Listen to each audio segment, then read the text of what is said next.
There are a lot of misconceptions about pregnancy and a lot of misconceptions about cesarean sections.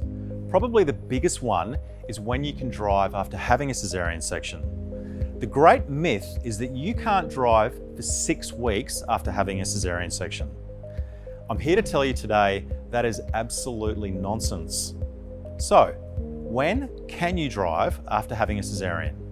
The important point about this is that there's no one hard and fast rule about when you can drive after a cesarean section. Recovery after a Caesar varies significantly from person to person, so it may be that people vary in their ability to drive from 2 weeks to 6 weeks. Typically though, people are able to drive at the lower end of that spectrum at about 2 weeks. The important point again is that this is a self-assessment on the part of the patient.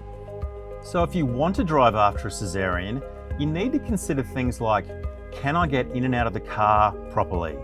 Can I put my seatbelt on? Can I work the controls appropriately? Can I move around the cabin as I need to? Can I slam my foot on the brake? If you can do these things, then you're probably fine to drive. The other issue is, are you taking sedating pain relief medication? If you are, obviously you can't drive a motor vehicle. The other great misconception about driving after a cesarean section is that you can't do so until you've been given a formal clearance to drive by a doctor. Formal clearances to drive after a cesarean section aren't really even a thing. They're not a thing unless your insurer has told you specifically you must have one. Now, I can count on one hand the number of times I've seen that in my career. If you do need a formal clearance to drive, that's something that you need to follow up with and be seen by your doctor for. They can't be given remotely.